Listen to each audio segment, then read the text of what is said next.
कि exit poll जब से आए हैं तब से देश में कई अपोजिशन पार्टी के लीडर्स के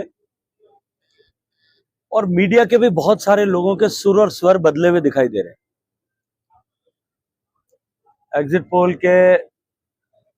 डिस्क्लोजर होने के बाद में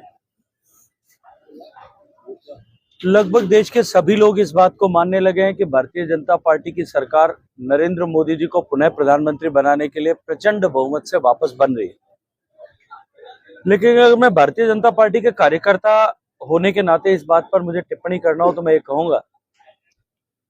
पिछले 10 साल में जिस तरह से गरीब कल्याण के लिए माननीय प्रधानमंत्री नरेंद्र मोदी जी की सरकार ने योजनाबद्ध तरीके से काम किया, देश के 25 करोड़ लोगों के गरीबों के जीवन में परिवर्तन लाए, देश की सीमाओं को सुरक्षित किया, भ्रष्टाचार पर लगाम लगाकर भ्रष्टाचारियों को अपने किए की सजा भुगतने के लिए विवश कर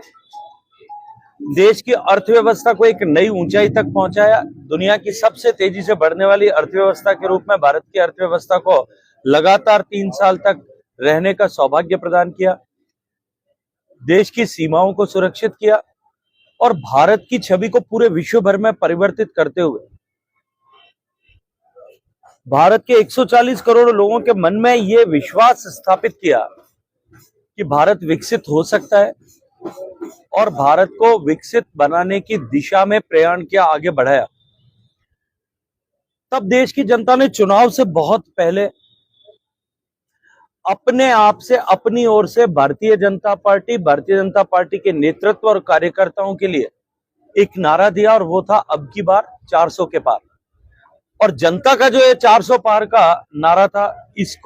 संकल्प को सिद्ध करने के लिए भारतीय जनता पार्टी के कार्यकर्ताओं ने प्रचंड पुरुषार्थ किया, भागीरथी परिश्रम किया और इस पूरे लंबे चुनाव के दौर में मीडिया के साथी या कांग्रेस पार्टी के नेता चाहे इसमें किसी तरह का संदेह रखते होंगे, लेकिन भारतीय जनता पार्टी का बूथ पर बैठने वाला कार्यकर्ता देश भर में चाहे कहीं भी हो, बूथ पर काम करने वाले कार्यकर्ता से लेकर के भारतीय जनता पार्टी के राष्ट्रीय अध्यक्ष तक, हम सब लोग 100% विश्वस्त थे, आत्मविश्वास से लबरेज थे, कॉन्फिडेंट थे कि भारतीय जनता पार्टी की सरकार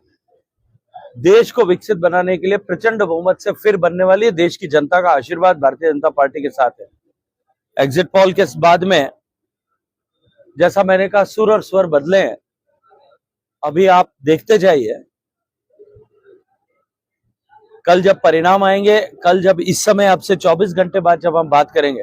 और देश की तस्वीर उस समय साफ हो चुकी होगी, तब वो बात जो पहले 10-15 दिन पहले कही थी कि 4 तारीख को फैसले आने पर किस तरह की प्रतिक्रिया होगी, 5 तारीख को ईवीएम को दोष दिया जाएगा, 6 तारीख को जो है उसकी नुक्ताचीनी की जाएगी और 7 तारीख को कई लोग विदेश के दौरे पे जाएंगे।